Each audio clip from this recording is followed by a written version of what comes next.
Өглөөний мэндийг өргөө үзэгчтэй Тэнгэр телевизийн ажлын хөтөлбөр эхэлж байна. Студид надтай хамт Можигсүр ажиллаж байна. Өглөөний мэндийг өргөе. Өглөөний мэндийг өргөе. За бид хөрөнгийн зах зээл болон технологи бизнесийн салбарт болж байгаа хамгийн сүүлийн үеийн чухал мэдээллүүдийг та бүхэнд тайлбарлан өргөдөг уламжлалтай байгаа. За хамгийн ихний мэдээж сүүлийн өдрүүдэд олон улсын хэвлэл мэдээллийн анхаарлыг болон хөрөнгө оруулагчдын хамгийн их санаа зовж байгаа асуудал болох ойрхон дорнодын хямралын талаар ярих болно. За ойрхон дорнодод үүсэж байгаа нөхцөл байдалтай холбоотойгоор нэг барайл газрын тосны ханш $80 шүргэлээ. За одоогийн байдлаар бол газрын тосны ханш Америкийн нэгдсэн улсын хөрөнгийн биржүүд дээр $774 дээр бол хаагдсан байгаа. За Нью-Йоркийн цагаар бол ингэж хаагдсан. Харин одоо Азийн зах зээл дээр бол нэгдснээр бол газрын тосны ханш бага зэргийн өсөлттэй нэгдэж байна. Зарим алтны хувьд бол буцаад $5,300 давсан байгаа. За нэг унц алтны ханш $5,500 бол давсан гэдгийг бол бид өмнө нь мэдээлж байсан. За үүний дараачаар бол алтны ханш огцон мунж за буцаагаад $5,000 доошоо арилжаалагдж байсан бол за нөхцөл байдал улам одоо дамжирсантай холбоотойгоор бол алтны ханш буцаагаад $5,300 даваад байна. За ер нь яг нөхцөл байдал юу болоод байгаа юм бэ? Ер нь яг олон улсын геополитикийн асуудал нөхцөл байдал ер нь хэрхэн яаж өрнөж байгаа вэ гэдэг талаарх илүү дэлгэрэнгүй мэдээллийг бидэнтэй ярилцахаар манай олон улсын тоомч Игима бидэнтэй холбогдоод байгаа. Өглөөний мэндийг хүргэе Игима. Өглөөний мэнд хүргэе. Тэгэхээр өргөжлөлөө асуухад ер нь яг ойрхон дорнодын хямрал болж байгаатай холбоотой энэ яг юу болчихв? Яг яагаад ийм нөхцөл байдал үүсв? За одоогоор аль талууд татгадаа оролцсон байгаа талаар мэдээлэл өгөөч. За Ираны цөмийн хөтөлбөрийг эсэргүүцэж Америкийн нэгдсэн улс яриа хэлэлцээ хийхээр бол өмнө бол хэдэд удаа уулзсан. Та бүхэн хэрвээ санаж ивэл Оманд уулзсан. Үүний дараагаар энэхүү одоо ажиллагаа эхлэлээс ердөө 2-3 хоногийн өмнө өнгөрсөн 7 хоногийн бүрүү гарагт Швейцарын Женевт Америкийн нэгдсэн улсын төлөөллөд бол Ираны талтай уулзаж байсан боловч харамсалтай нэг хагас өдөр байлдааны ажиллагаа Ираны эсрэг зарласан. За үүнд оролцсон үндсэн 3 талаагаар нь бол мэдээж хэрэг Америкийн нэгдсэн улс болон Израиль хамтран одоо бидний хийж заашснаар ойрхон дорнодын бүс нутагт Ираны эсрэг байлдааны ажиллагаа анх зарлж гин гэж хэлсэн. Гэтэ өнөө өглөөний байдлаар бол Америкийн нэгдсэн улсын ерөнхийлөгч Дональд Трамп үүнийг одоо бараг л дайн гэдэл нэрлэлчих шиг боллоо л да иймэрхүү мэдээлэлүүд гараад байна. За оролцогч талуудын хувьд бол ийм байгаа ч гэсэн Иран руу цохилт ирсний дараагаар бол Иран эргээд Израиль болон булангийн орнууд руу та бүхэн бас мэдээлэл авсан байгаа. Одоо Арабын нэгдсэн Эмират, Кувейт, Бахрейн зэрэг одоо улсууд руу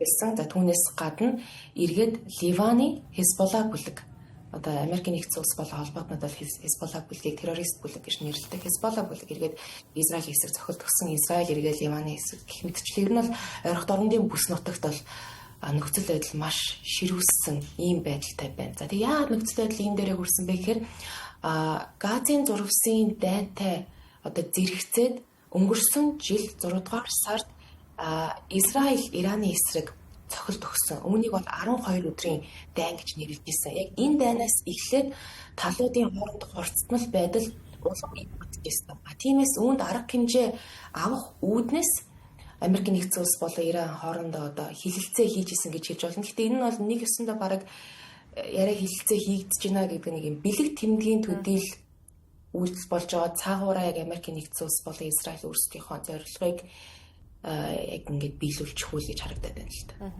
Тэгэхээр яг Америкийн нэгдсэн улсын засаг захиргаа болон ер нь Дональд Трампын хамгийн одоо гол зорилго нь юу байв одоо юм? Энэ хамгийн их олон улсын анхаарлыг судлаачдын ер нь бас эргэлзээг үүсгэж байгаа асуудал. Яагаад тэгэхээр мэдээж хэрэг Дональд Трамп болон түүний засаг захиргаа холбооны засаг захиргаа анханасаа Ираны цөмийн хөтөлбөрийг эсэргүүцэж одоо энэ ажиллагааг Ираны эсрэг цохилт өгж байна гэж хэлсэн. Гэхдээ начир дээрээ энэ яг үнэн үү үгүй юу гэдэг нь өөрөө маш их хэрэгэлзээтэй. Үүн дээр бас судлаачид маш олон санал дэвшүүлж байгаа. За үүнээс хамгийн онцлог 1-2 одоо судлаачдын таамаглалыг та бүхэн танилцуулахад хойд солонгосын асуудал яригдчихсэн. Яагаад тэгэхээр Аз дахь хамгийн томоохон холбоотон болох Япон болон Өмнөд Солонгостой урьдчилан ярьж хилэлцэхгүйгээр Иранд Америкийн нэгдсэн улс цохилт өгж байгаа нь эргээд Америкийн нэгдсэн улс хойд солонгост ч гэсэн одоо ийм эрсдэл дагуулах хэсгийг бол үүсэхгүй гэдэг ийм яриа хойд солонгост бол явагдчихсан байгаа хэвлэл мэдээллээр. Тэгэхээр хэрвээ ийм зүйл болох юм бол Пхеньянаас бол урагшаага суугуулыг бол одоо тэр чигт нь устгах хэмжээнд агарын цохилт өгөх боломжтой гэдэг бол өөрөө Ким Жон Ун хэдэн удаа илэрхийлж ирсэн. Гэх мэтчлэн Солонгосын хойд асуудал үүсгэх эрсдэлтэй. Нөгөө талаас мэдээж хэрэг Хятадын асуудал явагдаж байгаа. Өөрөөр хэлэх юм бол яг үүндээ ойрхон дорнод дох энэ асуудлыг Америкийн нэгдсэн улс өөрсдөө Израильд даатгаад өөрөөр хэлэх юм бол Израиль ерөнхийдөө ойрхон орны асуудлыг одоо ингээд өөрсдөө дангаараа шийдээд Америк нэгдсэн улсын гол стратегийн анхаарлаа Аз төв рүү Хятад руу чиглүүлж байна гэдэг ийм таамаглалыг бол судлаачид дэвшүүлж эхэлсэн. За яагаад вэ гэхээр та бүхэн бол мэдчихэж байгаа Хормузын хоолой хаагдсан толботой. За Хормузын хоолойгоор дэлхийн нийт газрын тосны 80% тээвэрлэлт бол явагдаж байгаа. Үүнээс бол яг Хятад улс бол дангаараа өдөрт 13-аас 14% одоо импортын газрын тосоо бол энэ Хормузын хоолойгоор авдаг. Өөрөөр хэлбэл энэ ажиллагаа дайнаас болоод Хормузын хоолой хаагдсан түүгээр явж байгаа хөлөг онгоцууд бол маш их цохилт ирж байгаа. Үүнээс болоод Хятад улс нэгдүгээр энэтхэг улс, түүний дараагаар Хятад улс, дараа нь Япон, тэгээ Европын улсууд бол ийхүү газрын тосны маш том одоо импорт бол алдаж эхэлж байгаа. Үүнээс л газрын тосны үнэ өсөж байгаа зэрэг бас асуудлууд, эрсдлүүд гарч ирж байна. Тэгэхээр энэ цаад утгаараа бас Хятад руу Америк нэгдсэн улсын гол стратегийн бодлогоо чиглүүлсэн, Хятад руу анхаарлаа хандуулсан, Хятадтай өрсөлдөөний улам ширүүсүүлж байгаа ийм үйл явдал болж байна уу гэж хараад байна. За тэгээд дараагийнх нь бол сая хэлсэнчлэн ер нь бүс нутаг дахь Израилийн аюулгүй байдлыг урт хугацаанд хангах ийм үйл явдал болж байна да. Яагаад тэгэхээр Оросын албаны улс бол мэдээж Америк нэгдсэн улсын одоогийн байгаа хамгийн том одоо өрсөлдөгч гэж нэрлэж болох байх. Тэгэхээр Оросын албаны улсын анхаарал одоо Украины дайн дээр төвлөрөөд ингээд саарчсан байгаа үед энэ завшааныг ашиглаад Америк нэгдсэн улс болон түүний холбоотой Израиль бусад барууны буюу одоо өөрсдийнх нь эсрэг байгаа дэглэмүүдийг нэмсэн одоо ингээд барьж авах ийм тактик явж байна да гэдэг бас таамаглал гарч ирж байгаа. Хэдхэн цагийн өмнөөс Ираны хувьсгал гвардийн зүгээс Хормузын хоолойг бүрэн хааж байгаа гэдгийг бол мэдгдсэн талаар Reuters агентлаг бол мэдээлсэн байна л да. Тэгэхээр Хормузын хоолойноос одоо дамжин гарч байгаа ихэнх газрын тос болон байгалийн хийнүүдийн 80 орчим хувь нь бол за бүгд найрамдахтад ард улс тэргүүтээ Азийн орнууд руу нийлүүлэгддэг байгаа. Тэгэхээр ер нь бүгд найрамдахтад ард улсын нөхцөл байдал төр ямар байр суурийг илэрхийлж байна? Хятад улс бол мэдээж хэрэг хамгийн түрүүнд яг энэ ажиллагааг яг одоо ихэлснийхэн дараахан эсэргүүцэж байна гэдгийг шууд илэрхийлсэн. Бүгд найрамдахтад ард улсын гадаад хэргийн яамны хэвлэлийн төлөөлөгч бол одоо үүнийг зогсоож нэмд ариу бүс нутагт инх таймныг тогтоож инхий хэлцээрээр асуудлыг шийдье гэдэг ийм бол мэдээллийг гаргасан байгаа. Одоогоор бол өөр юм албан ёсны тайлбар гараагүй наа. Дээрээс нь дөнгөж саяхан бас нэгдсэн үндэсний байгууллагын аюулгүй зөвлөл яаралтай хуралдсан. Үүн дээр бас нэг олон улсын анхаарлыг татсан үйл явдал болсон. Нэгдсэн үндэсний байгууллагын аюулгүй зөвлөлийн байнгын таван гишүүнд бол мэдээж хэрэг Америк нэгдсэн улс Хятад Орос өөрсдөө байгаа. За тэгвэл Америк нэгдсэн улсын тэргүүн адагтай Дональд Трампын эхнэр гэргийн Мелания Трамп одоо анх удаага аюулгүй зөвлөлийн хуралдааныг бас даргалсан. За энэ хуралдааны үеэр Хятад болон Орос хоёр одоо энэ Иран дахь Америк нэгдсэн улсын цохилтуудыг үйл ажиллагааг дайныг эсэргүүцэж байна гэдэг бол бас маш хүчтэй шүүмжилж хэлсэн байгаа. Өөр улсуудын хувьд гэх юм бол Канада болон Австрали зэрэг Америк нэгдсэн улсын холбоотой орнууд ер нь энэ ажиллагаанд Ираны эсрэг Америк нэгдсэн улсыг дэмжсэн байр суурьд оролцсон гэдгийг илэрхийлсэн. За тэгвэл яг одоо Америк нэгдсэн улстай харилцаа холбоо нь бас нэлээд саарад асуудалтай болоод байгаа Европын холбооны орнууд Германы канцлер, Францын ерөнхийлөгч болон Их Британий ерөнхий сайд нар яг шууд Америкийг дэмжинэ гэж бол илэрхийлээгүй. Гэхдээ ер нь яриа хэлэлцээ хийхийг дэмжиж байна шаардлагатай бол бараг зурчилж оролцсноо гэдэг бол илэрхийлээд байгаа. Тэгэхээр төгсгөлд нь асуухад улс орнуудын байр суурьуд юм байна. За нөхцөл байдал 4 дахь өдрөө улам дамжирж үргэлжилсээр байна. За хоёр талын хувьд бол одоогийн байдлаар бол аль аль нь бол буурт хийх боломжгүй. За Ираны дээд өдөрдөгч болох Аятолла Али Хаменей бас амин өргөцсөн байгаа. За Иран улсын бас дараагийн залгамж халаа хэн байх вэ гэдэг нь бол олон улсын нэлээдгүй анхаарлын төвд байх шиг байна. Ер нь бол одоо энэ хоёр улсын нөхцөл байдлын дараачаар инхий хэлэлцээр төрөх боломжтой юу? Ер нь цаашид бас Ираны дэглэм хэрхэх бол энэ дэр олон улсын судлаачдын байр суурь ямархах шиг байна. Дональд Трамп анх энэ ажиллагааг эхлүүлэхдээ ер нь Ираны ард иргэдэд хэдэн зуун жилдээ олдохгүй ийм боломж олдож байгаа. Тийм учраас бараг л бид та бүхэн тусалж ин та бүхэн энэ завшааныг ашиглаад дэглэмээ унгаж аваа гэж бол хэлж исэн. Боловч бодит байдал дээр Ираны дэглэм бол тийм амархан унах хэсэг нь эргэлзээтэй гэдгийг судлаачид хэлж байгаа. Дээрээс нь хоёр улс сая хэлсэнчлэн өмнө Оманд болон Женевд яриа хэлэлцээ угтаа хийж байсан. За тэгээд энэ яриа хэлэлцээ яг сая бүрэн гарагт хамгийн сүүлд Женевд болсныхаа дараа Ираны гадаад хэргийн сайд дараагийн яриа хэлэлцээ болохоор төлөвлөгдлөө гэж уг нь бол мэдэгдэжсэн. Гэвч дараагийн яриа хэлэлцээнээс өмнө Америк нэгдсэн улс өөрсдөө Иран руу дайрж байгаа нь ер нь бол яриа хэлэлцээ бас яг хийгдэх ер нь боломжтой байна уу?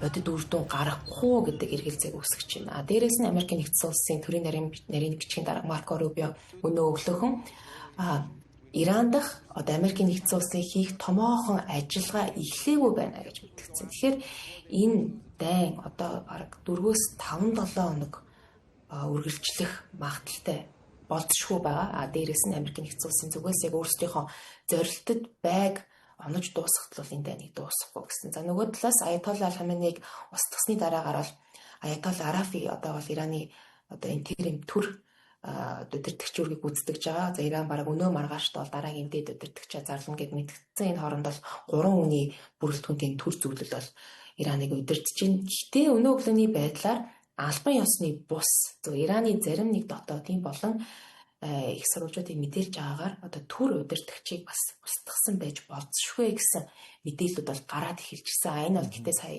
тавтай хэлий Баттай их сурвалжийн мэдээ биш.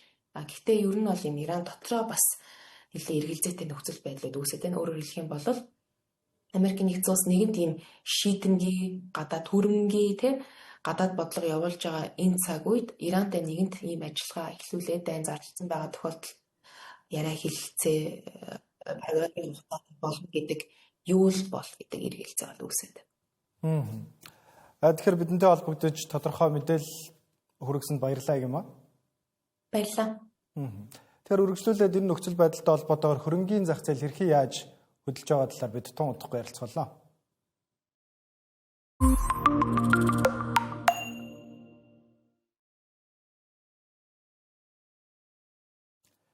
Тэгэхээр яг одоогийн байдлаар Азийн зах зээл бага зэргийн уналттай нэгдэж байна. За өчигдрийн хувьд бол Азийн зах зээл мөн адил уналттай хаагдсан байна. За харин Америк нэгдсэн улсын хөрөнгийн зах зээлийн хувьд өчигдөр холимог байдалтайгаар хаагдсан гэж хэлэхэд болно. За Dow Jones индексийн хувьд бол уналттай хаагдсан бол за бусад индексийн хувьд бол нээлтийн үед бол бага зэргийн уналттай байсан бол буцаагаад өсөлт үзүүлж ер нь бол нэмэх үзүүлэлттэй хаагдсан байна. За хамгийн сүүлд Ираны ховсгалт гавард ормуусын хоолойг хаасан талаарх мэдээллийг бол Reuters агентлаг хамгийн ихэнд мэдээлсэн байна. За үүнтэй холбоотойгоор газрын тосны ханш 8 орчим хувиар огцсон өслөө. За ер нь бол одоо хөрөнгө оруулагчид болон эдийн засгийн шинжээчдийн таамаглаж байгаагаар ормуусын хоолой хэрвээ хаагдвал газрын тосны ханш сүүлийн жилүүдийн хамгийн өндөр түвшин буюу $100 давах магадлалтай гэдэг зүйлийн талаар ярьж байгаа. За яг хамгийн сүүлд хэзээ $100 давсан бэ гэвэл за Америкийн Израиль болон Иран хоёрын хоорондоос саяны Игемагийн тайлбарласан өнгөрсөн жил болсон хоорондын бас бөмбөгдөлтүүдийн үед бол $100 давж байлаа. За яг одоогийн байдлаар бол Brent төрлийн газрын тосны хувьд бол 9% өсөж за $79.45 дээр бол хаагдсан байна. За энэхүү одоо хөрөнгө оруулагчдын хувьд бол нэлээдгүй санаа зовсон асуудал бодит болж ирлээ гэхэд олон. За үүнтэй холбоотойгоор одоо ойрхон дорнод дээр мөргөлдөөн, сүргэлдөөн, хямрал үүссэнтэй холбоотойгоор газрын тос тээвэрлэгч компаниудын даатгалын үн улам өсдөг байна. За яг одоо ховсгалт гавард ормуусын хоолойг хаасан гэдэг талаарх мэдээллийг өгөхөөс өмнө за 3 одоо газрын тос тээвэрлэгч танкерт бол халдлага болсон байгаа. За үүний дараачаар бол газрын тос тээвэрлэгч компаниудад үйлчилгээ үзүүлдэг даатгалын компаниуд өөрсдийнхөө хураамжийг 50%-аар бол нэмэгдүүлсэн. Тэгэхээр ерөнхийдөө одоо энэ талаар нэлээдгүй санаа зовсон асуудал бол яах аргагүй хөрөнгөний зах зээл дээр бол үүсээд байна. За үүнтэй холбоотойгоор мэдээж хөрөнгө оруулагчдын өөрсдийнхөө эрсдлийг хааж байгаа дараагийн хэрэгсэл бол мэдээж алт байх хэвээр. Тэгэхээр алтны хувьд бол одоо $5,300-оос дээш арилж алгадж байна. Тэгэхээр энэ талаар илүү дэлгэрэнгүй ярихаар бидэнтэй номын 9-д холбогдоод байгаа. Өглөөний мэнд хүргэнэ. Өглөөний мэнд. Ааха. Тийм. Тэгэхээр яг энэ одоо амралтын өдрөөр болсон үйл явдлуудтай холбоотойгоор бол хөрөнгөний зах зээл дээр бас томоохон хөдөлгөөнүүд орж ийн гэж ойлгож болно. За энэ тэр дундаа яг товарын зах зээлүүд дээр бол харьцангуй илүү өндөр нөлөөлөлттэй байгааг бол бид нар харж болохоор байна. За өнгөрсөгч одоо баасан гарагт бас хөрөнгөний зах зээл хаагдах үеэр бол одоо нэг унц алтны үн бол ойролцоогоор 5,190-ээс 5,200-ийн хооронд бол байсан болвол за даваагаар ихт өглөө одоо зах зээлүүд нээгдэх үед бол 5,280-аас за 5,400 хүртлээр бас өссөн ийм нөхцөлийг бас бид нар харж болохоор байна. За ялангуяа фьючерс зах зээлүүд бол илүү зах зээлийг бол төрүүлж одоо илүү өндөр өсөлтүүдийг бол харуулсан байж. За яг одоогийн байдлаар бол ойролцоогоор 5,300 гаруй $1 бол одоо нэг унц алтны үнэлгээ бол арилжаал гэж байна. За эндээс бид нар юуг олж харж болохын гэхээр за дайнтай холбоотойгоор бол хүмүүс илүү одоо хөрөнгө оруулагчид илүү их одоо safe haven гэдэг одоо урсгалыг дахин одоо үүсгэж байгааг бол харж болохоор байна. За үүний бас нэгэн нөлөөг бол бид нар бас яг крипто зах зээл дээр бол одоо орж байгааг бас харж байгаа байх. Тэгэхээр хүмүүс ер нь юунд итгэдэг гэхээр ямар нэгэн асуудал үүслэх гэхэд бол хамгийн багтаа бол өөрийнхөө одоо хөрөнгийг бол нэгдүгээрт хадгалахыг бол хүсдэг. За ингээ хоёрдугаарт ашигны асуудал бол яригдаж эхэлдэг байгаа. Тийм учраас алтыг бол бид нар яг одоогийн байдлаар бол тэгэхээр хамгийн одоо найдвартай яг одоо хөрөнгөө хамгаалах ийм бүтээгдэхүүн гэдэг дээр бол хүндрэлт одоохондоо бол санал нэгдсэн хിവэрэ байгаа гэдгийг бол харж болохоор байна. За үүнээс гадна бас нэгэн сонирхолтой зүйл юу ажиглагдж байна гэх юм бол за Америк нэгдсэн улсын бондын асуудлыг бид нар ярьж болно. За өнгөрсөн нэвтрүүлгүүдээр бас бид тайлбар хүргэхдээ Америк нэгдсэн улсын бондын өгөөж бол харьцангуй бас буурж байгаа буюу за хөрөнгөний зах зээл хит эрсдэлтэй байгаа нөхцөлийг бол одоо харуулж байгаа гэдгийг бол тайлбарлаж исэн бол одоо бол эргээд Америк нэгдсэн улс одоо Иран руу хийсэн энэ хүү цохилтны үүднээс бол одоо Америкийн бондыг хадгалах нь өөрөө бас эрсдэл байж болох юм а гэдэг нөхцөлийг бол харж болно. За өнгөрсөн баасан гарагт бол одоо 10 жилийн бондын өгөөж бол ойролцоогоор $3.9 байсан бол за ингээд нэгд өдөр харахад бол эргээд 4 одоо хувь руу уучлаарай 3.9% байсан бол эргээд 4% руу гарсан байгаа буюу одоо бондыг худалдаж авч исэн хүмүүсийн сонирхол бол харьцангуй буурж байгааг харж байна. За тэгэхээр олон улсын хэвлэл мэдээллийн байгууллагуудаар бас одоо ямар мэдээллийг өгж байгаа юм гэхээр зөвхөн ганцхан алт бол яг энэ одоо бүх асуудал дээр бол хөрөнгө оруулалтын үндсэн хамгийн сейф буюу найдвартай хөрөнгө оруулалт байж болох юм а гэдэг одоо тайлбаруудыг оруулж эхэлсэн байна. За одоо өнгөрөгч нэвтрүүлгүүдээр тайлбарлаж исэн яг тэрхүү бондын нөхцөл бол Америк нэгдсэн улс өөрсдөө хийж байгаа үйл ажиллагаанаас болоод бондын одоо өгөөж эргээд өсөх буюу худалдаа авалт нь буурж байгаа энэ хүн нөхцөлийг бол харж болохоор байна. Тэгэхээр бас өмнөх нөхцөл байдлууд дээр алтны анш огцом өсөд байгаа буюу $5,000 гэдэг ч юм бол ер нь одоо сүүлийн жилүүдээс хамаагүй бараг нэг дахин нугарсан үзүүлэлт байгаад байгаа шүү дээ. Хөрөнгө оруулагчдаас алтыг нэлээдгүй эрсдэлтэй бүтээгдэхүүн гэж харж байсан бол яг одоогийн геополитикийн нөхцөл байдалтай холбоотойгоор алт буцаад одоо safe haven буюу аюулгүй хэрэгсэлтэй бол тооцогдож эхэллээ гэж харж болохоор юм тий. За харин бас үүнтэй холбоотойгоор биткойны анш буцаад бас баг зэргийн өсөлт ажиглагдж байна. Ер нь хөрөнгө оруулагчид бас биткойныг эрсдэл хадгалах хэрэгсэл гэж харж байна уу? Эсвэл эрсдэлтэй хөрөнгө оруулалт гэж харсан хэвээр байна уу? Энэ дээр ямар байр суурьтай? За ер нь бол яг уу зүгээр бид нар 124,000 хүрч явах үеийг бол одоо өнөөдрийнхтэй харьцуулах юм бол мэдээж өнөөдрийн нөхцөл байдлууд тэр үеийнхтэй харьцуулахад харьцангуй одоо эрсдлийг одоо бууруулах ийм бүтээгдэхүүн гэж эргээд харж одоо болж байгааг бол энэхүү одоо нэг үнийн өсөлтөөс бол харж байна. Гисэн хэдий ч крипто зах зээлийн хамгийн гол онцлог юу юм гэхээр яг энэ одоо технологийн өгж байгаа одоо өгөгдөл бол хүндрэлтэнд бол яг энэхүү одоо технологи бол одоо найдвартай байгаа гэдгийг бол баталж байгаа боловч үндсэндээ яг энэхүү макро эдийн засгийн үзүүлэлтүүд геополитикийн асуудлаас болоод бол яг одоо safe asset гэдэг одоо нөхцөл рүү бас ороход бол хэтэрхий эрт байгаа ийм л нөхцөлийг харуулж байна л да. Тэгэхээр ямар ч сан одоогийн одоо тэр өнгөрсөн 7 хоногийн эхний үед тэр ойролцоогоор 60 орчим мянга дээр хүрж исэн үнэлгээ бол харьцангуй бас за очоод хөрөнгөө хийгээд би тодорхой хугацааны дараа бол өсөлт нь бол эргүүлээд одоо борлуулах энэ дээр ашиг олох за ядчил үгүй ядаж өөрийнхөө одоо хөрөнгийг алдахгүй байх гэсэн одоо тэр нөхцөл бол одоо эргээд хүмүүс сууж эхэлж явах шиг байна. За өнгөрсөн одоо нэгд өдрөөс хойшоо бол нөхцөлийг харах юм бол маш хурдтайгаар өсөж байгаа нь. За түүнээс гадна ETF-үүдийн буюу за одоо биржээр арилжаалагддаг сан гэж байгаа. За тэгэхээр энэхүү бүтээгдэхүүнүүд бас маш өндөр одоо борлуулалттай байгаа нь бол яг энэ крипто салбарыг бол бас эргээд ялангуяа биткойныг бол одоо өсгөх үндсэн гол нөхцөл болоод байна. Тэгэхээр энэ хоёрын харьцуулалт бол ямар үн дээр байгаагаас хамаарж ах шиг байна гэж болгож байна. Тэгэхээр үлцэн хэсэгт газрын тосны аншны талаар илүү дэлгэрэнгүй ярилцъя гэж бодож байна. Тэгэхээр хөрөнгө оруулагчид хэрвээ ормозын хоолой хаагдвал одоо газрын тосны ханш нэг барайл газрын тосны ханш $100-ыг давах эрсдэлтэй гэдгийг сануулж байсан. За үүнтэй холбоотойгоор бол газрын тосны ханшин дээр бол нэлээдгүй том реакц орж ирж байна л да. 7-оос 8% савлгаа орж ирж байна. Ер нь ормозын хоолойг бол Ираны хувьсгал Гавардын зүгээс бүрэн хаана гэдгийг бол албан ёсоор мэдэгдсэн байгаа. За үүнтэй холбоотойгоор бол мэдээж даатгалын хураамжууд бол өсөж байна. Энэ бодит эрсдэл үү эсвэл хөрөнгө оруулагчид хэтэрхийх айгаад байна уу? Энэ дээр юу гэж бодож байна? За энэ бол яг үнэхээр бодит өнөөдөр болсон байгаа эрсдэл учраас бид энийг бодит гэж бол авч үзэх нь бол зүйтэй байх.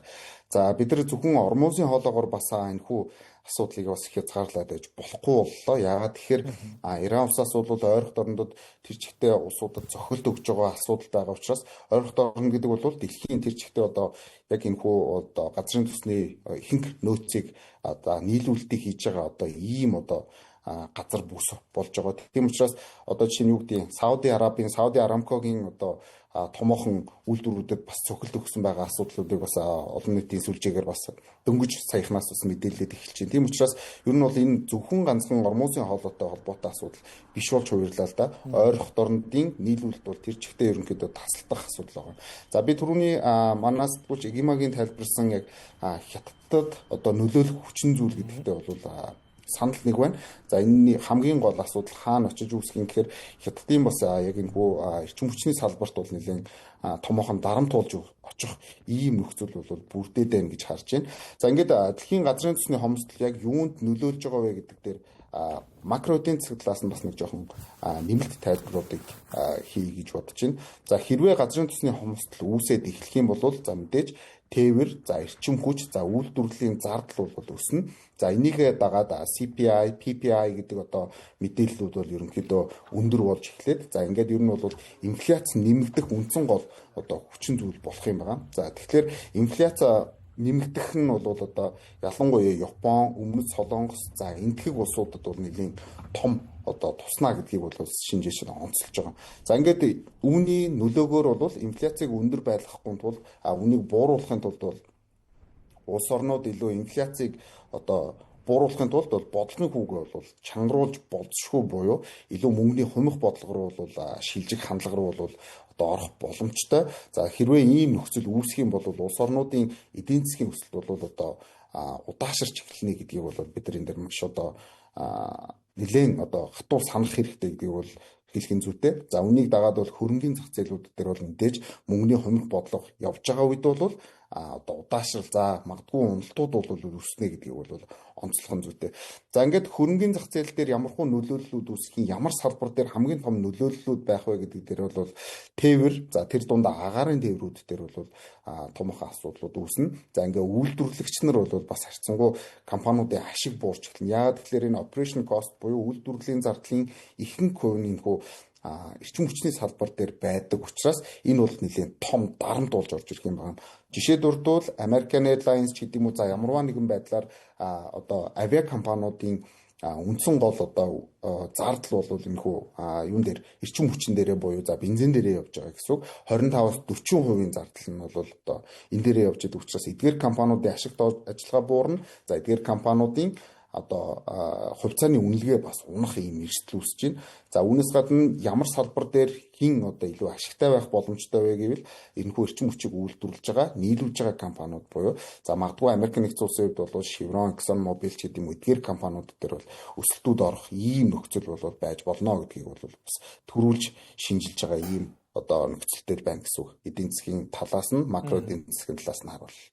Тэгэхээр Америк нэгдсэн улсын ерөнхийлөгч Дональд Трампын хувьд яг одоогийн мөргөлдөөн бас хамгийн уртдаа 4-7 хоног хүртэл үргэлжлэх боломжтой гэж мэдэгдсэн байгаа. Тэгэхээр хэрвээ 4-7 хоногийн туршид ормозын хоолой бүрэн хэмжээнд хаагдвал за яг одоо өнөөдөр хаагдсанаас өмнөх одоо 3 өдрийн туршид юм одоо өмнө нь ингээд нэг шилждэг байсан барайлын хэмжээ улам багасж байгаа энэ нөхцөл байдал дээр ер нь газрын тос үйлдвэрлэгч компаниуд ямар арга хэмжээ авах бол за зарим судлаачдын бас дэвшүүлж байгаа тойруу замыг сонгох сонголт нь ер нь хэр боломжтой бол 2025 оны мэдээлэлээс харахад бол одоо ормозын олоогоор өдөртөө 14 сая барайл за бүгд найрамдахтад ард улс энэтхэг Япон, Өмнөд Солонгос зэрэг Азийн гол эдийн засгийн хөдөлгөөгч хүчнүүд рүү бол нийлүүлэгдэж байсан байна л да. Тэгэхээр урт удаан хугацаанд үргэлжлүүл энэ ер нь дэлхийн эдийн засагт хэрхэн яаж нөлөөлөх вэ?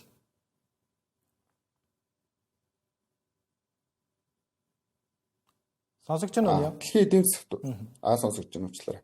Дэлхийн эдийн засгт бол яг түрүүний бидний тайлбарладгаар яг нөгөө инфляцийн асуудлаар л хамгийн гол одоо нөлөөлөгч хүчин зүйл болчих болов уу гэж бол жоохон имэж байна. За ер нь бол тойруу замыг сонгоно гэдэг одоо ийм сонголт байгаа боловч энэ бол өөрөө яг л нөгөө зардлыг нэмэгдүүлэх асуудал болно. Нэгж одоо баррел нефтийг хүргэхэд тэр орж байгаа зардал бол өөрөө өндөр болохоо одоо баррел нэг нефтний одоо баррел нефтийн бол үнэлгээ бас өндөр болно. Ингээд ялгаа байхгүй инфляцид бол нөлөөлөгч хүчин зүйл болно. Энийг одоо барихын тулд ялчгүй улс орнууд бол мөнгөний хатуу бодлого руу шилжихээс өөр одоо аргагүй ийм нөхцөл үүснэ. За харьцангуй бас ковидын дараагаар босон тэрхүү мөнгөний тэлэлтийн нөхцлөөс бол одоо дэлхий гараад байгаа буюу тэр үед үүсчихсэн 2022 онд үүсчихсэн энэхүү инфляцийн нөхцөл бол харьцангуй улс орнууд дээр бол нанжиж эхэлсэн байгаа. За гэсэдий ч бол энэхүү одоо орхит орондын асуудлаас болоод бол иргэн одоо сэргэх асуудал үүсч болзошгүй. За үүнээс гадна нэг нэлээд томоохон аюултай зүйл болж болзошгүй зүйл нь юу юм гэхээр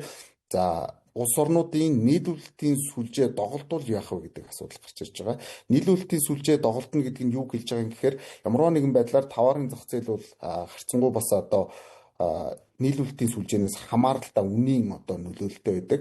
За тийм учраас одоо тээвэр зогсоох, тээвэр илүү үнэтэй болох нөхцөлд бол хамгийн том одоо cost push inflation гэдэг буюу за богино хугацаанд болдог маш хурдцтай инфляцийг нэмэгдүүлдэг одоо хүчин зүйл бол идэвхжих ийм хандлага руу бол шилжих боломжтой. Тийм учраас бид нар ер нь бол хөрөнгийн зах зээлээс аль болох одоо яг өнөөдрийн байдлаар бол маш болгоомжтой хандах мэдээллүүдэд маш хянамгай байх ийм шаардлага үүсэж байна гэж харж байна. За ялангуяа equity зах зээл буюу за хувьцааны зах зээл дээр бол нэлээд том асуудлууд үүсэх бас боломж бий болж байна удаа л гэж харагдаж байна. Тэгэхээр холбогдож мэдээлэл өгсөнд баярлалаа. За ер нь ойрхон орондод үүсэж байгаа нөхцөл байдалтай холбоотойгоор за хэрвээ удаан үргэлжлүүл Ормозын хоолой дэлхийн эдийн засгийн инфляцид бас нэлээдгүй хүчтэй нөлөөлөх юм байна гэж ойлгож авлаа. За мөн Венесуелийн бас нийлүүлэлт бас эдийн засагчид болон хөрөнгө оруулагчдын бас дараагийн найдвар байгаа гэж хэлэхэд болно те. За мөн ОПЕК-ийн бусад орнууд бас нийлүүлэлтээ хэрхэн яаж нэмэгдүүлэх вэ гэдэг нь газрын тосны дараагийн ханшинд нөлөөлөх хамгийн том хүчин зүйлүүдийн нэг байх болов. Тэгээд мэдээлэл хүргэсэнд баярлалаа. Баярлалаа.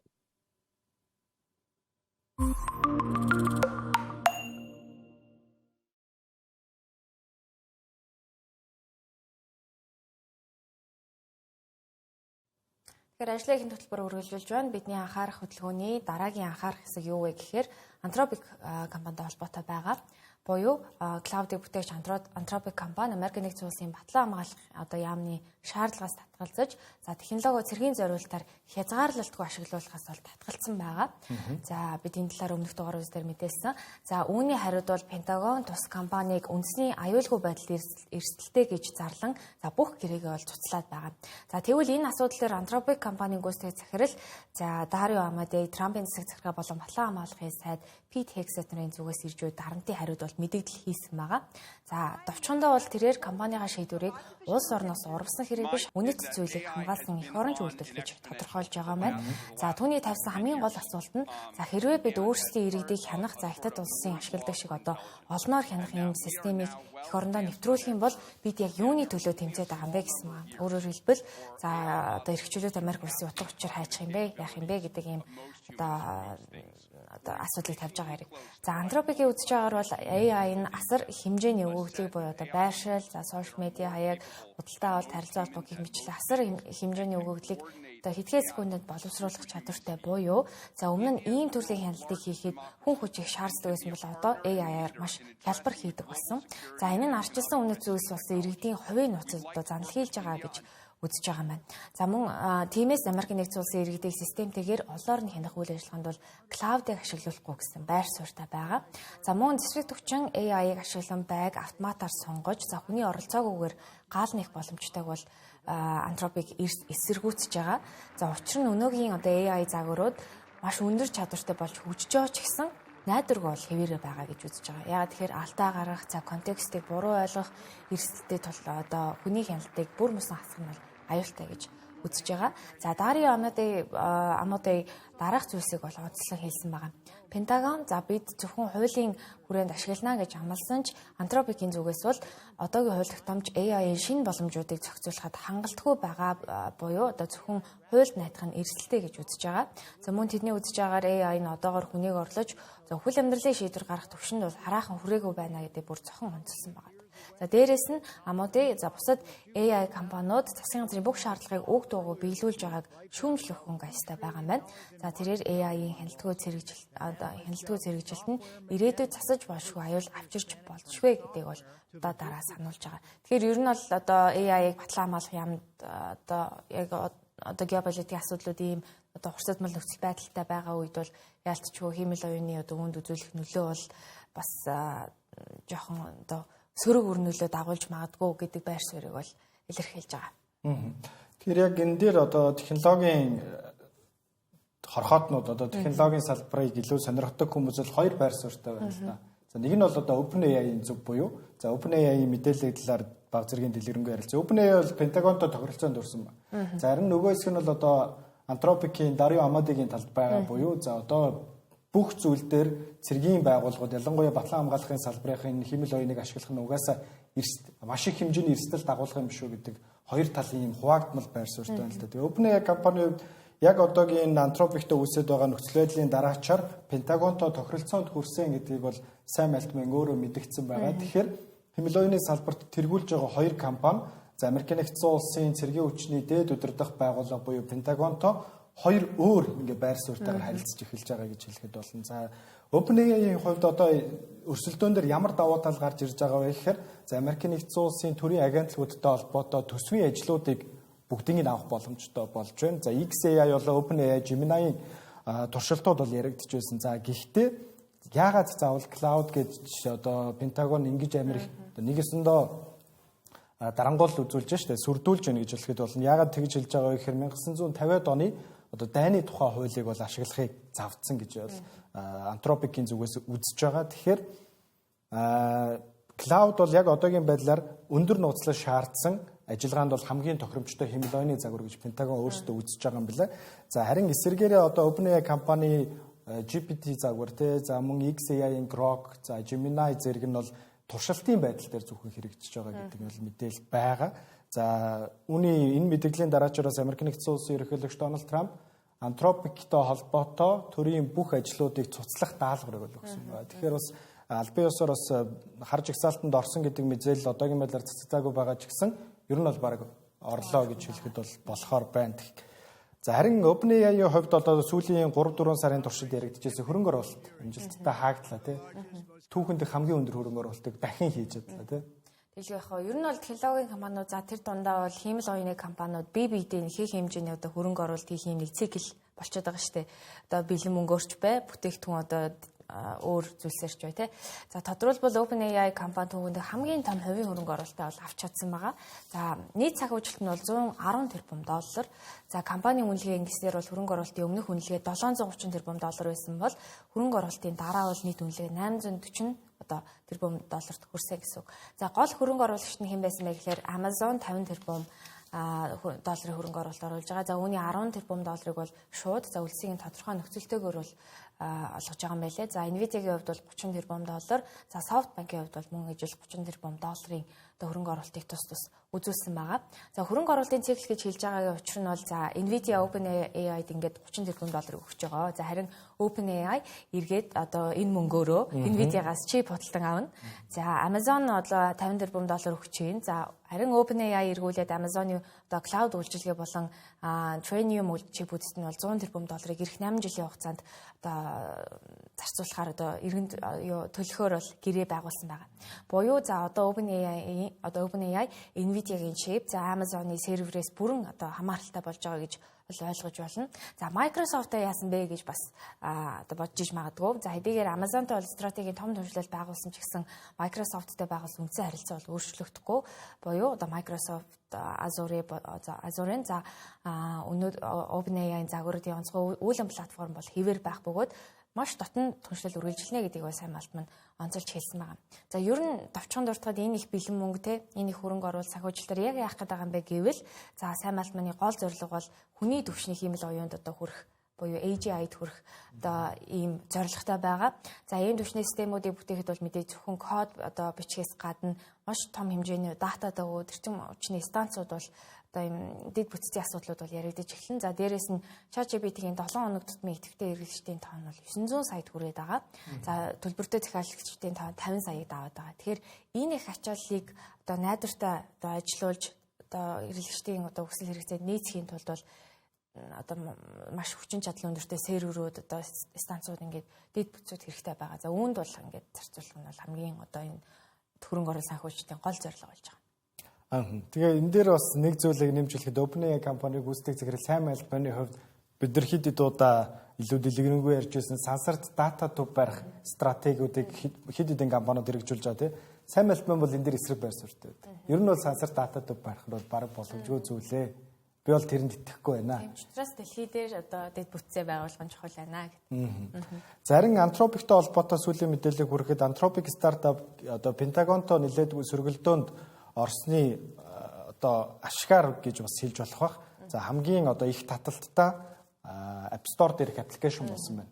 Anthropic стартапын Cloud хэмэл оюун. За маш олон хүмүүс бас зөвхөн бизнесийн хүрээнд бол одоо cloud-ыг ашигладаг байсан баг. За ялангуяа одоо хөгжүүлэгчид болон код бичдэг хүмүүс бол cloud-ыг маш сайн мэддэг баха. Ерөнхий одоо олон нийтийн хэрэглээнд бол ChatGPT, Gemini шиг тийм өргөн хэрэглээнд бол хүрээгүй байгаа. Тэгэхээр Pentagon-той хийсэн энэхүү сөргөлдөөнөөс cloud-ын хэрэглэгчдийн тоог татах нэгэн ийм зүйл болж шаардсан байна. Тэгэхээр тун удахгүй бид дотоод мэдээгээр үргэлжлэх болно. Тэгэхээр дотоод мэдээнд бидний онцлох мэдээлэл бол нэгэн чухал арга хэмжээ одоо сая даваа гарагт буюу өчигдөр зохион байгуулагдсан байгаа. Энэ бол хувьсан өөрчлөгдөх хөтөлмөр үндэсний форум 2026 нэртэй арга хэмжээ байгаа. За ер нь бол хэмэл оюуны эрүүн эхэлж байгаатай холбоотойгоор ажлын байрны маш олон одоо шинэ төлбөөд за таамаглууд бол гарч ирж байгаа. Бид яг одоо ажиллаж байгаа ажлын байраа алдах уу эсвэл цаашид шинэ ажлын байрууд нэмж одоо шинэ одоо ажлын байрны тодорхойлолтууд үүсгэх гэх мэтчлэн. За буюу одоо хувьсан өөрчлөгдөж байгаа энэ хөдөлмөрийн зах зээлийн талаар бол одоо шинээр нь цогц боловсруулалт зайлшгүй шаардлагатай байгаа гэсэн улс орнуудын хувьд. За үүнээс бол мэдээж манай Монгол улс хоцроогүй. За гэр бүл хөдөлмөр нийгмийн хамгааллын яам санаачлан хувьсан өөрчлөгдөх хөдөлмөр гэсэн сэдвийн дор одоо үндэсний форумыг бол өчигдөр зохион байгуулсан байгаа. Маш өргөн агуулгатай арга хэмжээ болж өнгөрлөж 40-д бүтэн өдрийн туршид тий. Тэгэхээр тал талын одоо экспертүүдийн яриа хэлэлцүүлэг санаанууд бас өрнөсөн байна лээ. Гэхдээ одоо энэ хөдөлмөрийн зах зээл гэдэг бол өөрөө маш хүргэн сэдвтэй технологи орж ирж байна. За улс хоорондын бодлогууд орж ирж байна. Геополитикийн нөхцөл байдал ч гэсэн хамаарах байх. Тэгэхээр энэ хөдөлмөр яаж хувьсан өөрчлөгдөж байгаа шиг вэ? Энд дээр экспертүүдээс ямар байр суурийг илэрхийлж. За түүнээс өмнө гэр бүл хөдөлмөр нийгмийн хамгааллын яамны үед одоо энэ 26-аас 27 оныг бол хөдөлмөр эрхлэлтийг дэмжих жил болгон зарласан юм билээ. Тэгээ үүний хүрээнд бол жилийн турш одоо цогц арга хэмжээнүүдийг одоо зохион байгуулна. Үүний хамгийн одоо эхний одоо арга хэмжээ бол өчигдрийн арга хэмжээ байгаа. Тэгээд ер нь одоо дурдсанаар бол энэ үйл ажиллагаанд 116.6 тэрбум төгрөгийг зарцуулж за үүнд 103 мянган хүнийг бол хамруулахаар төлөвлөж байгаа юм байлээ. За саяны ганагийн асуусанчлан ер нь хөдөлмөрийн зах зээл яаж өөрчлөгдөж байгаа талаар бол салбарын экспертүүд болон одоо яамны сайдууд, дэд сайдууд болон одоо чухал байр суурьтай хүмүүс бол өөрсдийн байр суурийг бол илэрхийлсэн байгаа. Мэдээж үүнд бол дасан зохицох шаардлагатай, үүнтэй хамтран ажиллах хэрэгтэй. Үүнээс бол айгаад байх шаардлага байхгүй. Та бүхний ажлыг одоо шууд гарч ирээд булаагаад байх одоо тийм явдал бол үүсэхгүй. Харин үүнд дасан зохицож чадаагүй буюу хиймэл оюунтай одоо хамтран ажиллаж сураагүй тохиолдолд, сурахгүй тохиолдолд та ажлын бараа алдах нь бол гарцаагүй юм а гэдэг санааг бол хамгийн гол тийм санаа хэлж ирсэн. Тэгээ ерөнхий бол одоо 4 хуралдааны хүрээнд зохион байгуулагдсан нийт 4 хуралдаанаар 4 илтгэл 4 панел хэлэлцүүлэг өрнөсөн байгаа. За онцлоод та бүхэнд яг одоо гэр бүл хөдөлмөр нийгмийн хамгааллын яамны сайд Авбакирийн одоо яриаг өргөжлүүлээ хүргье. За саяхан манай яамнаас бид нар Монгол улсын бүтээмжийн мастер төлөвлөгөөг боловсрууллаа. Харьцангуй сайн гэхдээ хөдөлмөр эрхлэлтэд бид нар дэмжихгүй бол бүтээмж буурж гинэ гэсэн судалгааны дүн гарсан. За бүтээмж буурахаар зэрэг дотоодын нийт бүтээгдэхүүн унаад гэсэн үг. Тийм учраас бид нар одоо цагтаагаа зэрэгцээд бид нар бүтээмжээ сайжруулахын тулд хөдөлмөрлөлтийг бид нар дэмжих. Одоо саяны огт хөдөлмөрийн харилцаанд оролцох байгаа 110 мянган иргэдээ бид нар яаж чадварчулж дахин сургаж хөдөлмөрийн зах зээлд нийлүүлэх үү гэдэг бодлогыг хамгийн түрүүнд хийх шаардлагатай. За тэгэхээр энэхүү форумд бол төр хувийн хвшлийн 300-аад оролцогч бол өөрсдийн санал бодлоо одоо нээлттэй илэрхийлсэн байгаа. За энэ арга хэмжээний бас нэгэн онцлог нь юу байсан бэ гэхээр олон нийтийн санал бодлыг бол одоо хуралдаан болгоны араас нээлттэйгээр одоо сонсож асуулт одоо авсан нь бол айгүй онцлогтой санагдсан. За мөн хөдөлмөрийн зах зээлийн ирээлт нийлүүлэлтийн зөрүү, ур чадварын нийцэл, за технологийн нөлөө, ирээдүйн ажлын байрны чиг хандлага зэрэг асуудлыг бол панел хэлцүүлгүүдээр хүндэн ярилцаж, бодлогын болон практик шийдлийн талаар санал дэвшүүлсэн. Ер нь бол маш одоо үр дүнтэй ийм форум болж зохион байгуулагдсан байгаа. Тэгэхээр үзэгчтэй ажлын эхэнд хөтөлбөр маань одоо гадаад мэдээний хэсгээр үргэлжлэх болно.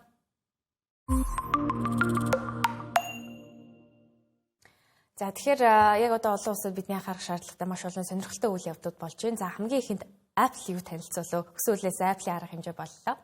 Тэгэхээр яг уран цаг ирж одоо технологийн компаниуд өөрсдийнхөө шинэ бүтээгдэхүүнүүдийг танилцуулдаг өдрүүд ирж байна л да. Тэгээ Apple компанийн хувьд бол энэ 7 хоногт 3 өдрийн туршид бүтээгдэхүүн танилцуулаад хуваартай байгаа. За өчигдрийн хамгийн ихний бүтээгдэхүүн бол за маш олон хүмүүсийн мэдээж одоо хүлээдэг төсөр өртөгтэй iPhone буюу iPhone 17e Улаанбаатарын цагаар өчигдөр шөнө танилцуулагдлаа. Тэгэхээр iPhone 17e-гийн хувьд бол 2 жил дараалан төсөр өртөгтэй хямд үнэтэй iPhone-оо энэ жил Apple дараалан танилцуулж байгаа гэдгээр онцлог байлаа. За iPhone 17e-гийн хувьд бол яг өмнөхтөөгөө ижил дизайнтай. За iPhone 17-гийн чипийг суйрлуулсан. За мэдээж камерыг бол онцлох хэрэгтэй байна. Камерны хувьд бол одоо өнгөрсөн жил хамгийн шинээр танилцуулагдсан, хамгийн анх шинээр танилцуулагдсан iPhone 17 Air-ийн камер буюу Fusion камерыг бол суйрлуулсан байна. Тэгэхээр энэ камер бол одоо Apple-ийн дараагийн үеийн камер гэж хэлж болно. За нэг камер дээр одоо 2 камерны системийг суйрлуулсан тийм камер байгаа. Тэгээ 48 мегапикселийн 48 мегапикселийн хүчин чадалтай тийм камераар тоноглогдсон. За үнийн хувьд бол $600-оос эхлэн борлуулагдана. За харин одоо хүчин чадал чипний хувьд бол иймэрхүү байгаа бол өөр шинээр нэмэгдсэн функцүүдийн хувьд бол 15 ваттын MagSafe-тэй болсон байгаа. Тэгэхээр бол өмнөхөөсөө бол 2 дахин хүчин чадалтай болсон гэсэн үг. За энэ жилийн iPhone 17e-гийн хамгийн гол онцлог үзүүлэлт нь бол дэлгэц байлаа. Дэлгэцний бат бөх чанар за өмнөх загвараасаа одоо 3 дахин илүү сайжирсан буюу Ceramic Shield 2 гэдэг одоо хамгаалтын шилтэй болсон байгаа. Зөвөнтэй холбоотойгоор маш олон хүмүүс дээр одоо iPhone болон ухаалаг гар утасны хувьд бол одоо гардаг асуудлууд байдаг бах. Тэр нь бол одоо карманд явж байхад дэлгэц нь ингээд зурагдаад байдаг асуудал тий. Тэгэхээр Ceramic Shield 2-ын тусламжтайгаар бол одоо энэ асуудал 3 дахин илүү бага болсон гэсэн үг. Тэгэхээр за үүнээс гадна Apple-ийн хувьд бол өчигдөр шин M4 чипээр тоноглогдсон өөрсдийнхөө iPad-ыг танилцуулсан байгаа. iPad Air-ийн хувьд бол одоо M4 чипээр тоноглогдож $600-оос эхлэн зах зээл дээр борлогдох болсон байна. За Apple-ийн хувьд бол одоо лав гараг хүртэл ийхүү өөрсдийнхөө бүтээгдэхүүнүүдэд ээлж дараалан танилцуулах болно. За лав гарагт одоо хамгийн энэ удаагийн гол бүтээгдэхүүн болох $600 үнэтэй MacBook Air гарч ирэх болов гэдэг маш өндөр хүлээлт байна л да. Тэгэхээр Xiaomi бас бүтээгдэхүүнээ танилцууллаа шүү дээ. Тэгэхээр Xiaomi ямар бэлэг барив? За тэгэхээр сая хэлж байгаа камер нь одоо илүү сайжирсан хэлтвэл Xiaomi-гийнхыг гүйцэх юм уу гэж асуумаар байна. Яа тэгэхээр Xiaomi-гийн танилцуулсан 17 Ultra гэдэг загвар бол хамгийн гол онцлог нь бол камер байгаа.